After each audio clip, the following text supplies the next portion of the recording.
नमस्कार. आपले अण्णा या यूट्यूब चॅनलवर आपणा सर्वांचं स्वागत. मनोज जरांगे पाटील यांनी ओबीसी प्रवर्गातून मराठा आरक्षण मिळावं यासाठी लोकसभा निवडणुकीच्या मतमोजणीनंतर उपोषण चालू केलं होतं.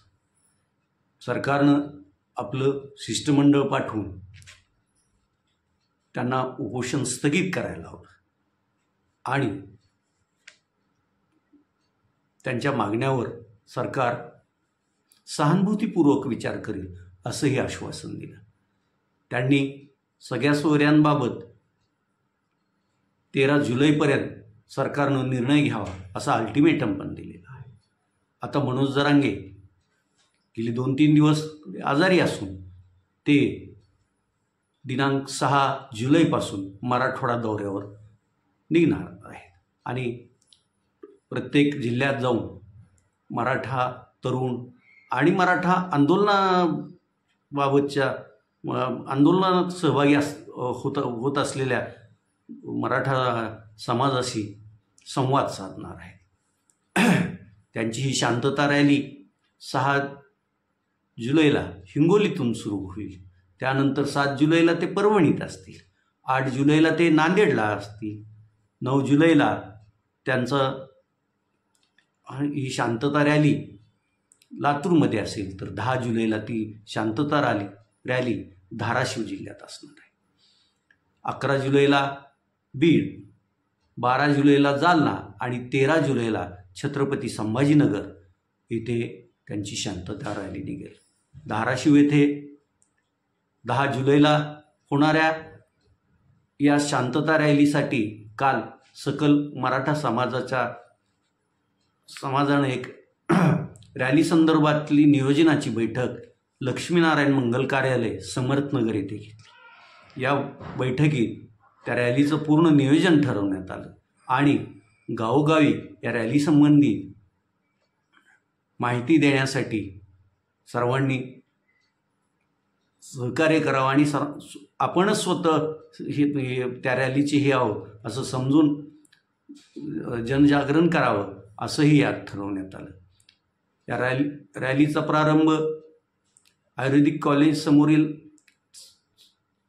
चौकातून होईल आणि मग ती तशीच पुढं अण्णाभाऊ साठे चौक, दर्गा, तेथून नेहरू चौक, काळा मारुती चौक, post office, doctor Babasaheb Ambedkar चौक आणि या रॅलीची सांगता छत्रपती शिवाजी महाराज चौकात होईल आणि तेथे मनोज जरांगे पाटील यांची सभा होणार आहे असं नियोजन काल सकल मराठा समाजाच्या आंदोलकांनी केलं आहे.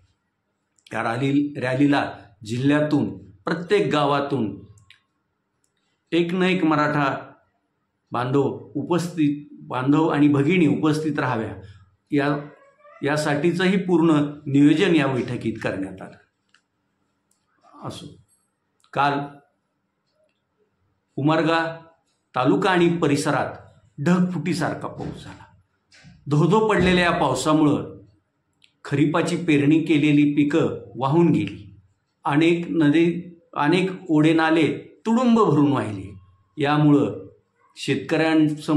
तेथील शेतकऱ्यांसमोर आता दुबार पेरणीचं संकट उभा राहिलं आहे आणि यासाठी परत खरीप पेरणी करण्यासाठी त्यांना पैशाची जमवाजमव करणं गरजेचं आहे. अद्यापही जिल्ह्यातील बँकांना खरीप पेरणीसाठी जो पीक कर्ज वाटपाचं उद्दिष्ट दिलं आहे त्या उद्दिष्टाच्या 40% ही अद्याप पीक कर्ज वाटप झालेलं नाही. त्यामुळं आधी हे आसमानी संकट आणि पुढं हे बँकांनी अडवून धरण्याचं केलेलं संकट यामुळं शेतकरी बेटाकुटीला आलेला आहे. नीट परीक्षेचा निकाल जाहीर झाल्यानंतर नीट परीक्षेत कसा गोंधळ झाला, काय झालं याच्या आता उलटसुलट बातम्या संपूर्ण देशभर येत आहेत. या प्रकरणी सर्वोच्च न्यायालयात ही 8 ते 10 याचिका दाखल करण्यात आल्या असून त्याची सुनावणी सध्या सुरूच आहे.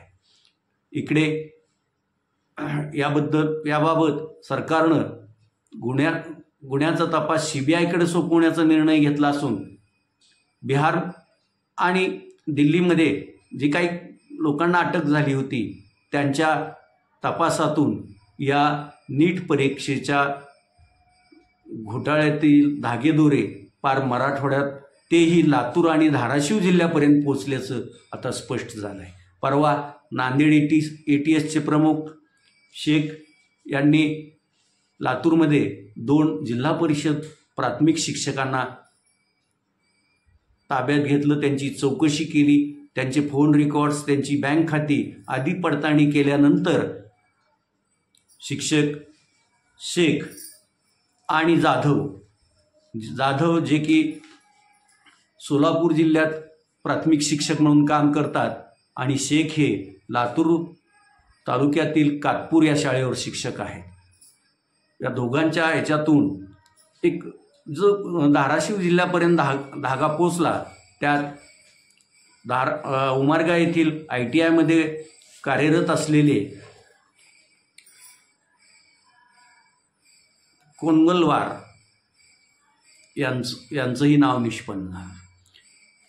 हे दोघे विद्यार्थ्यांकडून पैसे शेख आणि जाधव हे विद्यार्थ्याकडून पैसे जमवायचे आणि ते कोनगलवार मार्फत दिल्लीत एकाला पाठवायचे असं पोलिसांचं म्हणणं आहे.